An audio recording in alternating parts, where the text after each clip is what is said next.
गुरु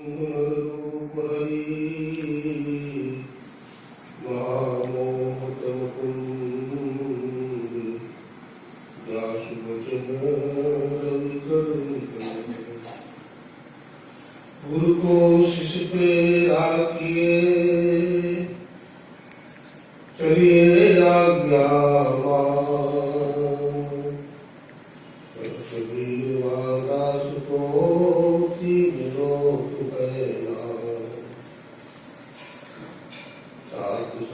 की मसी करो, लेखनी सब बन जाए, धरती सब कागज करो, गुरु गुण दुखान जाए। बोलिए प्रेम से श्री सद्गुरु महाराज की।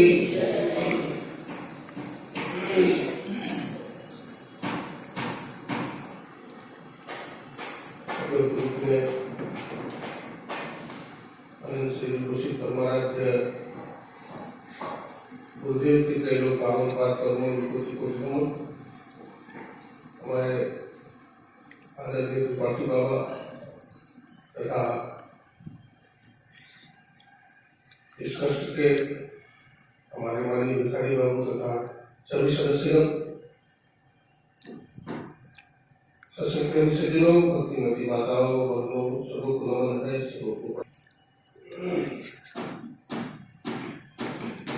रविवार को यहाँ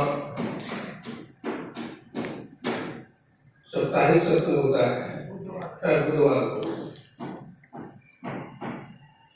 ये बहुत अच्छा काम करता है।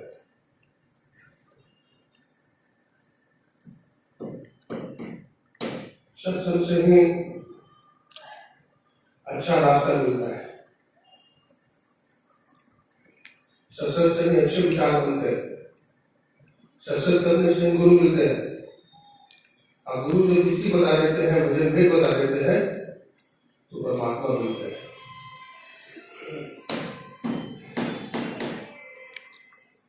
अभी मानस में सुन रहे थे, जो परलोक यहाँ सुख चलो हो, जो परलोक को सुख चाहते हैं, हमारी बातों को मानो, हृदय में धारण करो।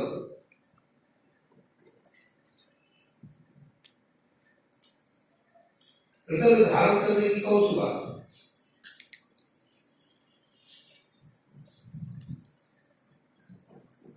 हम जिस चीज को नित्य मान रहे हैं वो नित्य है। हम शरीर को नित्य मान रहे हैं, लेकिन शरीर अनित्य है। हम धन संपत्ति को नित्य मान रहे हैं, लेकिन अनित्य है। संसार का सब पदार्थ नष्ट हो जाएंगे और परमात्मा स्थिर रहेंगे, ईश्वर स्थिर रहेंगे। हमारे गुरुदेव ने कहा,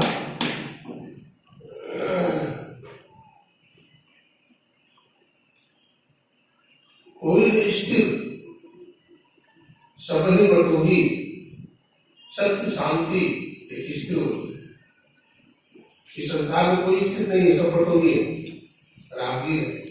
इस संसार धर्मशाला, यहाँ कोई सोचेगा हम सब नहीं रहेंगे तो नहीं रह सकता है, पर सोचे कि हम नहीं मिले तो ऐसा नहीं हो सकता। जीवन है कि सुख दुख नहीं आएगा, ऐसा नहीं होगा।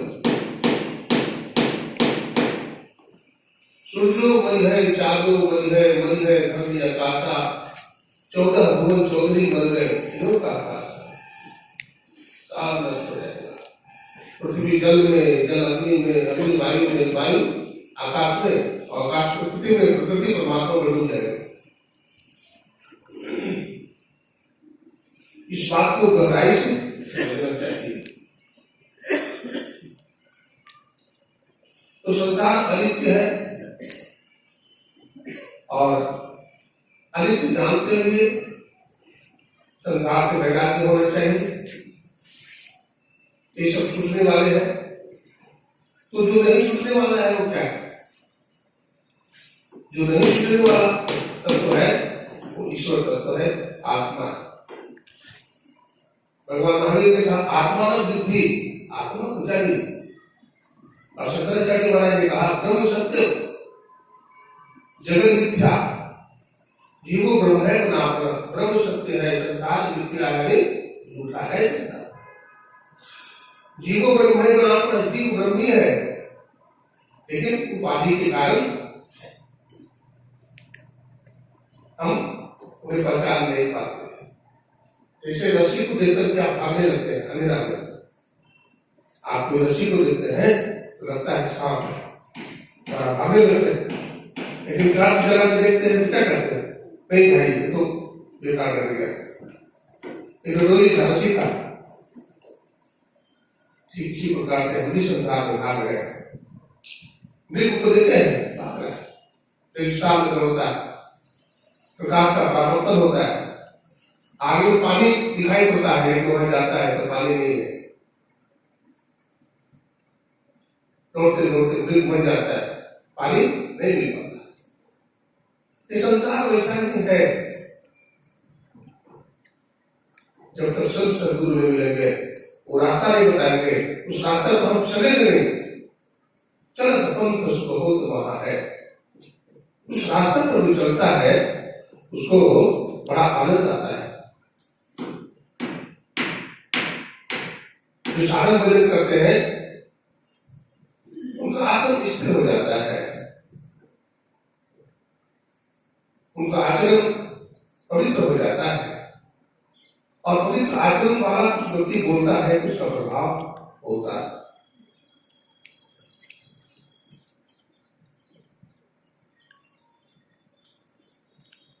महर्षि रमन का नाम सुने हो?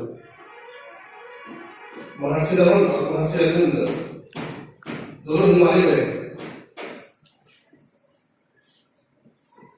भारत ऋषि मुनियों का देश है, योगियों का देश है, ऐसा विश्व में विदित है।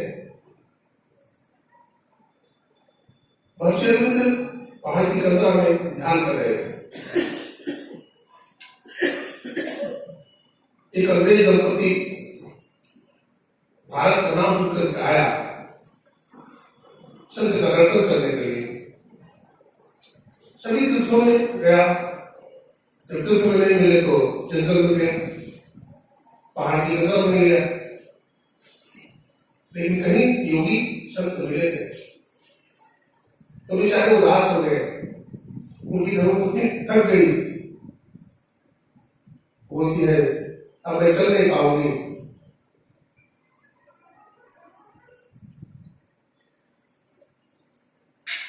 मैं थक गई हूं, लगता है भारत योगियों से खाली हो गया है, भारत संतों से खाली हो गया है, केवल नाम रह गया है।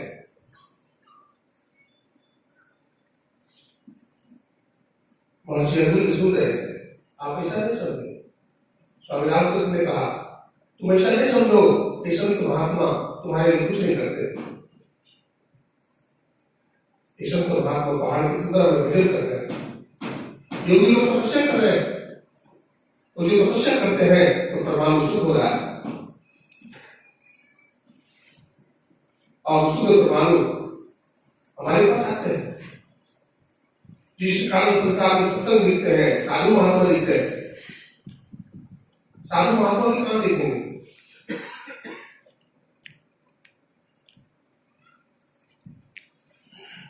महर्षि अरविंद योगी थे। देखा कि लगता है कोई अंग्रेज निराश होकर जा रहा है,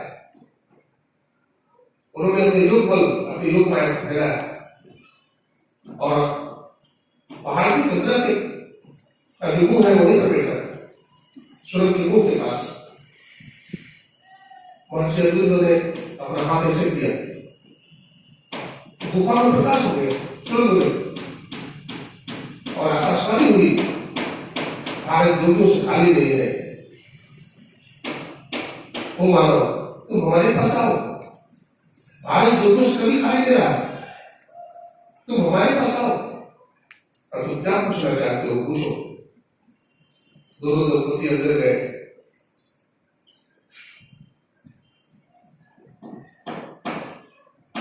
देखा कि दिव्य रूप में महापुरुष बैठे।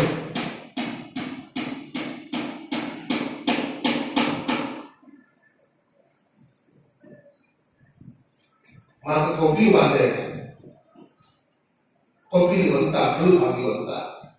बाहर से कभी लाल देखे, भीतर से लालो लाल है, और गुदड़ी में छिपा हुआ वो गुदड़ी का लाल है।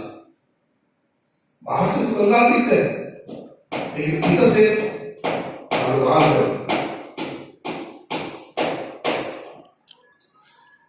उन्होंने कहा वो तो मौन थे, महर्षि अर्जुन तो मौन थे, वो कुछ बोलते नहीं थे, लेकिन उन्होंने लिखकर कहा पूछो क्या पूछ रहे हो।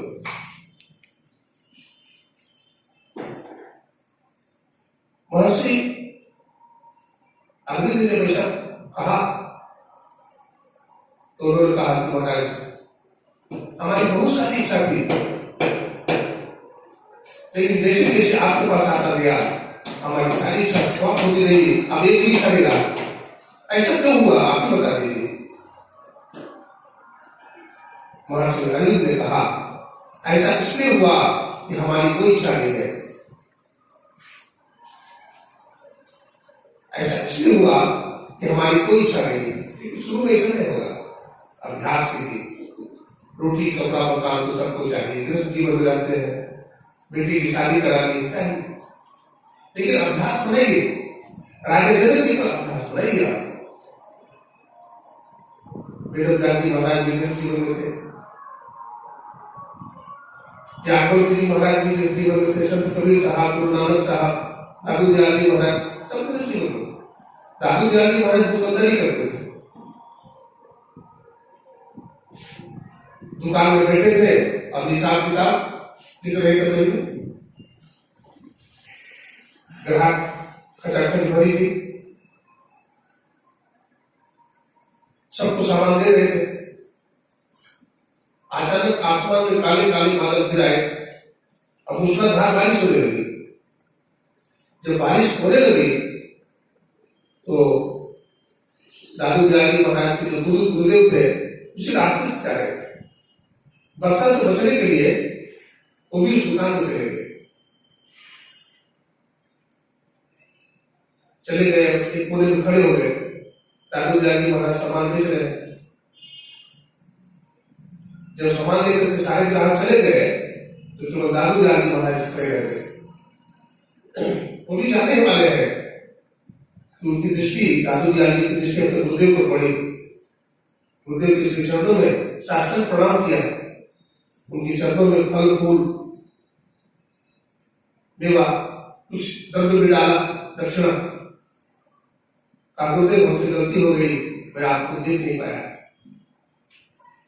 दादू दयाल जी महाराज के गुरुदेव रोने लगे।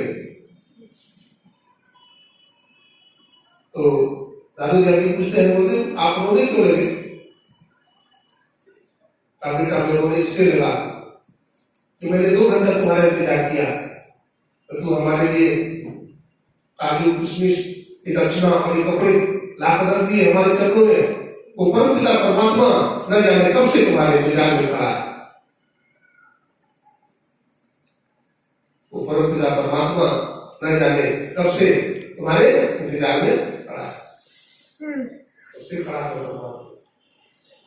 दादू दयाल जी महाराज कहते हैं, दूसरे साथ कहते हैं यार ये दूसरे सदा तेरे बुलाने के लिए।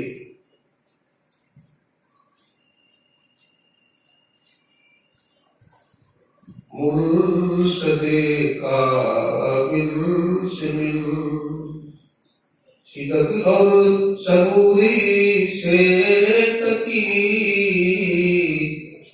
दिल का गुजरा साफ करो,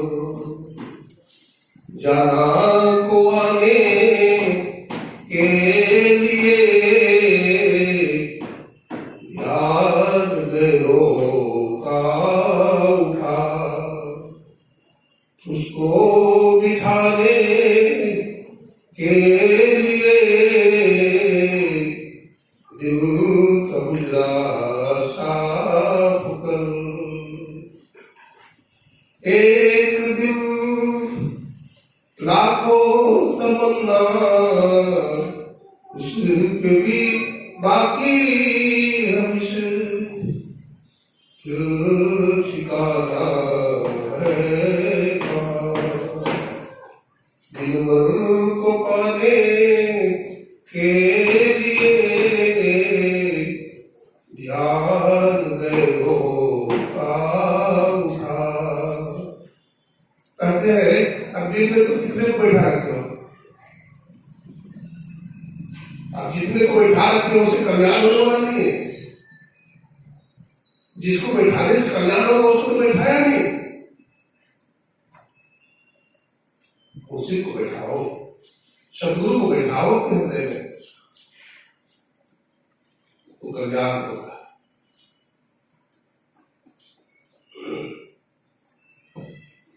अपने देश में बहुत सारे महापुरुष जिनके जीवन में वैराग्य होता है, वही सत्संग में आते हैं। जिनके जीवन में विरक्ति होती है, ये संसार नाशवान प्रतीत होता है, वही व्यक्ति भजन भी करते हैं। एक दिन हम नहीं रहेंगे दुनिया में,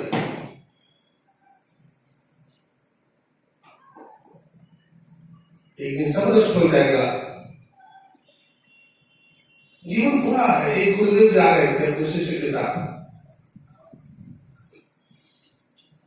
गुरुदेव ने पूछा, देखो जी, अपने शिष्य से कहा, देखो इस घर में लोग क्या कर रहे हैं? तो जाके देखा तो कहा कि महाराज इस घर में लोग शराब पी रहे हैं। और आगे बढ़े, गुरुदेव इस घर में लोग क्या कर रहे हैं? तो जुआ खेल रहे हैं। और आगे बढ़े, इस घर में लोग क्या कर रहे हैं? तो देखा पढ़ा रहे हैं बच्चों को। और आगे बढ़े, बोले इस घर में क्या कर रहे हैं? तो देखा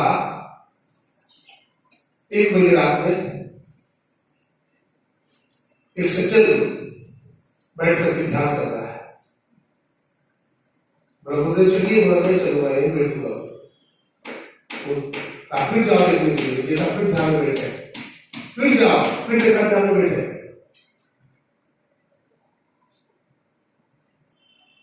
अंत में वहीं बैठे रहे गुरुदेव। अंत में बूढ़े बापू जो सज्जन थे, ध्यान तो बाहर आए तो देखा गुरुदेव खड़े थे। खड़े होकर के उनको प्रणाम किया, रतन लिया। मैं आपसे कहा कि आप गुरुदेव के कमान कर गाड़ी पर खड़े रहे, अंदर आइए, आपका स्वागत। अंदर गए, उन्होंने कहा कि देखिए, हमें एक चीज बताइए, 1 बजे रात सोने का होता है, लेकिन आप 1 बजे रात में बैठ करके ध्यान क्यों कर रहे थे? हमारा क्या बताऊं, हमारी दोनों किडनी फेल हो गई। डॉक्टर साहब बोल दिए हैं 4 महीना की जिंदगी तुम्हारी है शेष। हमारा भीतर में तो क्या करो? जब बहुत बड़ी आपत्ति में जी फंस जाता है, आपदा में संकट में घिर जाता है, तो भजन करता है। दुख में सुमिरन सब करे, सुख में करे न कोई। जो सुख में सुमिरन करे तो दुख काहे को। इसमें राजा सुमिरन करता है।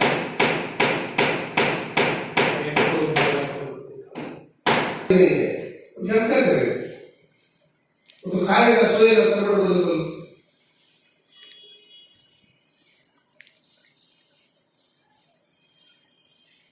अपने देश में इब्राहिम हुए, बहुत बड़े राजा हुए इब्राहिम। वो 5 बार नमाज पढ़ते थे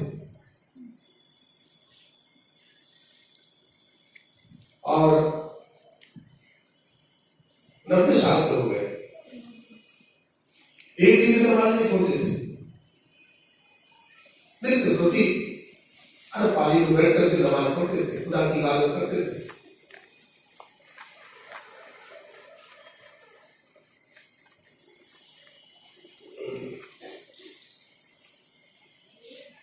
एक दिन उन्होंने देखा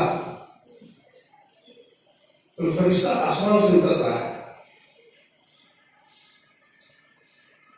उसके हाथ में एक डायरी है। तो मोहम्मद इब्राहिम ने कहा, ओ फरिश्ते, आपके हाथ में क्या है? उन्होंने कहा, हमारे हाथ में एक डायरी है। और उस डायरी में क्या लिखा है? उस डायरी में उसका नाम लिखा हुआ है जो खुदा की इबादत करते हैं। तो उसका नाम लिखा हुआ है जो खुदा की इबादत करते हैं। तो मैं भी 5 बार नमाज पढ़ता हूँ, 90 साल का हो गया, नमाज को भी छोड़ा ले, तो हमारा नाम भी होना चाहिए। अब क्या आपकी क्या डायरी मुझे देखने के लिए दे सकते हैं? हाँ, कोई बात नहीं, देखिए। तो उन्होंने डायरी में देखा, शुरू से अंत तक 200 पृष्ठ पढ़ दिया, लेकिन उनका नाम नहीं था। उदास हो गए। जब नमाज पढ़ने लगे तो कहते, ओ खुदा, मैं 90 वर्ष का हो गया और 5 बार नमाज पढ़ता हूँ, लगता है हमारी नमाज में कुछ खोट थी, कुछ कमी थी, इसलिए तूने हमारी नमाज को स्वीकार नहीं किया। लेकिन नमाज पढ़ना छोड़ा और वैराग्य बढ़ गया, और वैराग्य बढ़ा कि हमें बढ़िया से नमाज पढ़ना चाहिए। नमाज पढ़ते रहे। एक दिन और देखा, वही फरिश्ता आसमान से नीचे उतर रहा है। आज भी उसके हाथ में डायरी थी। उन्होंने उस फरिश्ता को प्रणाम किया, ओ फरिश्ते, आज आपके हाथ में क्या है? बोला, हमारे हाथ में डायरी है। बोला, क्या? इस डायरी में क्या लिखा है?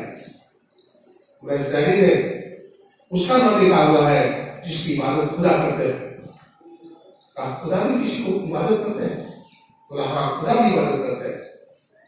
तो क्या दिखा सकते हैं? बोला, हाँ, देखो। उन्होंने डायरी पलटी, पहला पृष्ठ निकाला, एक नंबर में मोहम्मद इब्राहिम का नाम लिखा हुआ था। इबादत है किसी नासात को विशाद कर देना, इबादत है किसी बर्बाद को आबाद कर देना। ये शिका है सागर ने मूर्ति का कदम छूकर अगर वो खुदा से मिलना तो पता खुदा लगा।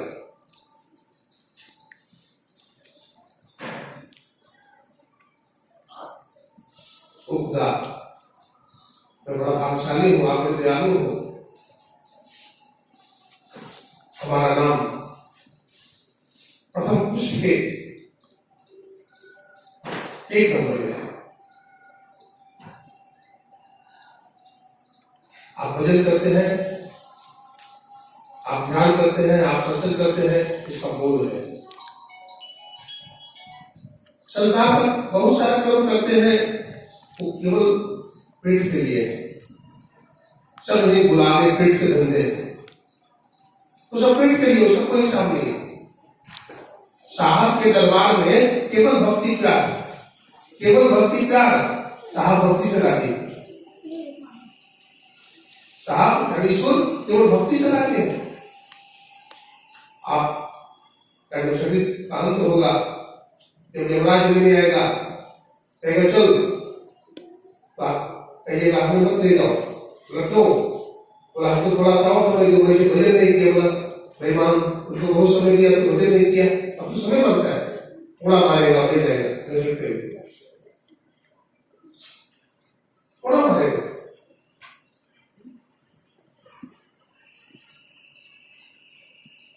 इस शरीर छूटेगा, प्राण इसमें से यमराज खींच कर ले जाएगा।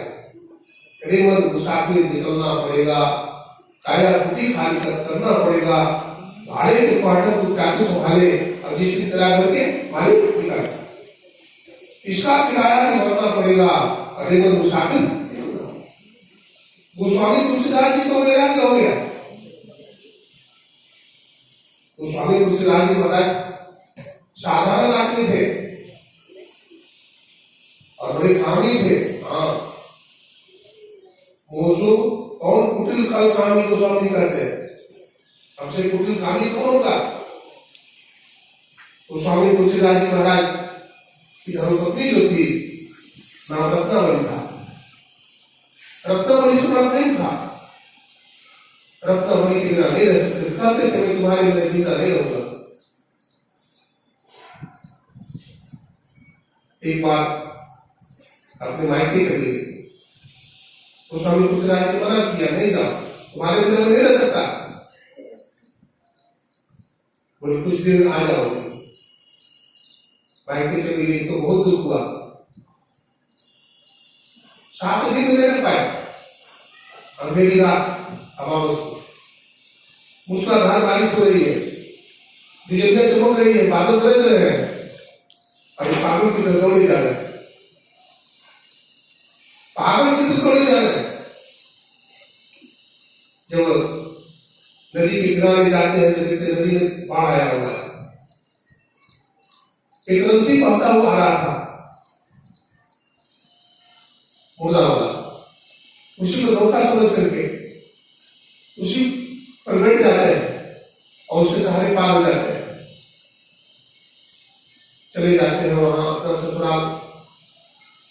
रात्रि के 1-1:30 बज गए, सब लोग सोए हुए, जिस मकान में इनकी धर्मपत्नी रत्नावली सोई थी उसका दरवाजा खुला हुआ था, खिड़की खुली थी। मन में सोचते देखो रत्नावली को मैं याद करता हूं तो ये भी मुझे याद करती है, ये भी खिड़की खोल रखी है, लेकिन मकान बहुत ऊंचा है। क्या कहते हैं, एक रस्सा रखा हुआ है मोटा, उस रस्सा को पकड़ लेते हैं और रस्सा को पकड़ करके खिड़की एक तरफ से चले जाते हैं। रत्नावली बहुत दिन में सोई थी, जगाते हैं जाकर, वो रत्नावली, वो रत्नावली, आंख खुलती कौन? बोला मैं, तुलसी आ गया। बोलते पागल, इतने रात में तुम कैसे आ गए? बोला क्या करें, तुम्हारा वियोग सहन नहीं हुआ, मैं रात्रि में आ गया। तो कहा कैसे आए, खिड़की के माध्यम से कैसे आए तुम? तो एक रस्सा रखा हुआ था, रस्सा रखा करती कांच चला के देखती है तो रस्सा सब कुछ नहीं है, अजगर साहब है। अजगर साहब को पकड़ के अंदर चले गए। रत्नावली कहती वो पागल, वो तुलसी, वो कामी, जितना प्रेम तू हार मान शरीर से करता है, इतना प्रेम अगर राम से करता तो तुम्हारा उद्धार हुआ। भाग जाए यहां से भी, यहां से भागो। रत्नावली के पीछे भागेंगे। रत्नावली कोई सामान्य नारी नहीं थी, देवी थी, देवी। भागने से कल्याण नहीं होगा, ईश्वर की तरफ भागने से कल्याण होगा। और रत्नावली वही रास्ता बताया। तुलसीदास जी वहां से जो भागे ऐसा वैराग्य हुआ। संजू भाई कहती है, तुलसीदास जी लिखते हैं जगत में रहो 36 भाई, संसार में किसे रहो? तो कहते 36 की तरह रहो। 36 की काबू इधर, अच्छे काबू होता है ना। संसार में कैसे रहो? तो 36 की आत्मा रहो। और संजू भाई से पूछा कि संसार में कैसे रहना चाहिए? तो संजू भाई कहती है जगत पीठ दे भागे, संसार की तरफ पीठ कर दो। हम उल्टा करते हैं, संसार की तरफ हमें पीठ करना चाहिए, लेकिन संसार की तरफ मुंह कर दिए तो होगा भला हमारा। वो स्वामी तुलसीदास जी का भी मुंह पहले संसार की तरफ भी था, लेकिन जब चोट लगा पत्नी का, मार लगी, डांट पड़ी, तो 66 से 36 हो गए, 66 से 36 हो गए। अब तुलसीदास हो गए। क्या हो गए? तुलसीदास हो गए। हमारा मनोबल नहीं है, शरीर तो मोटा है लेकिन मन कमजोर है। हम मन मजबूत बनेगा भजन करने से, सत्संग करने से मन मजबूत बनेगा, भजन करने से मन मजबूत बनेगा।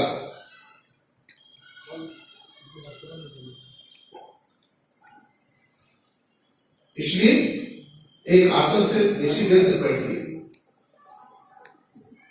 हमारे देश में जो भी संत हुए हैं, ऋषि हुए हैं, सब रात में बैठे।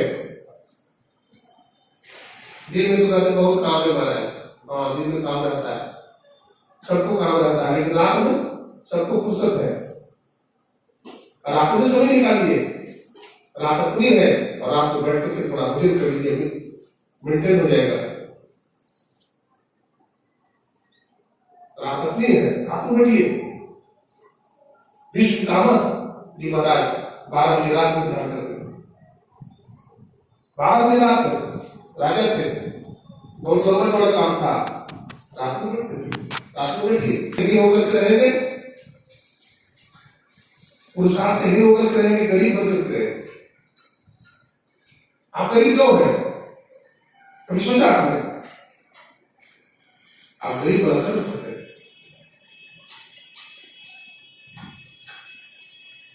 तो योग्य लक्ष्य, जो योग्य है, जो मेहनत करता है, जो पसीने बहाता है, वो गरीब क्यों है? इसलिए काम भी कीजिए, भजन भी कीजिए, और बात है सेवा की। हम सेवा नहीं करते, अपने माँ बाप की सेवा नहीं करते, अपने गुरु की सेवा नहीं करते। सत्संग मंदिर में आते हैं, कथा सुन करके चले जाते हैं। अरे गुरु की सेवा करिए। स्वामी विवेकानंद जी ने लिखा है, गुरु इज मिशन, मिशन इज गुरु। अगर गुरु से प्रेम करते हैं तो गुरु की संस्था से प्रेम करें। हमारे देखिए बहुत सारे लोग यहाँ आते रहते हैं, हमारे राजकुमार बाबू है, संतोष बाबू है, बिहारी बाबू है, बहुत सारे हमारे माता बहने भी है, भाई भी है, आते हैं, देख रेख करते हैं, क्या दिक्कत है, व्यवस्था करते हैं, साधु महात्मा को क्या दिक्कत है, पूछते हैं। तुलसी जी सूख रहे हैं, पौधा सूख रहा है, तो पानी डालिए, कहीं गंदगी देख रहे हैं, झाड़ू लगाइए, तो साफ की घर में झाड़ू लगाते उसका कोई हिसाब नहीं होगा, सत्संग मंदिर में झाड़ू लगाइए उसका हिसाब होगा। घर के काम का कोई हिसाब नहीं, लेकिन सदगुरु के दरबार, अरे हिंगला देवी झाड़ू लगाती है गुरु नानक साहब, गुरु अंगद देवी के हिंगला देवी,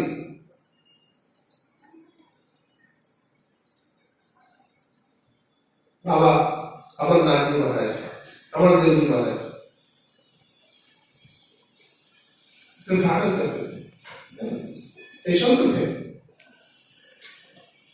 आप भी वहां और हो, बेटा ने बोला देवी, आप यहाँ झाड़ू लगते तो हम लगाते थे, कौन सी बड़ी बात होगी? यहाँ पार्वती, लक्ष्मी, सरस्वती झाड़ू लगाती है, या ब्रह्मा विष्णु झाड़ू लगाते हैं। बेटा सभी के दरबार में झाड़ू लगाते थे, हमारे उद्धार हो जाएगा।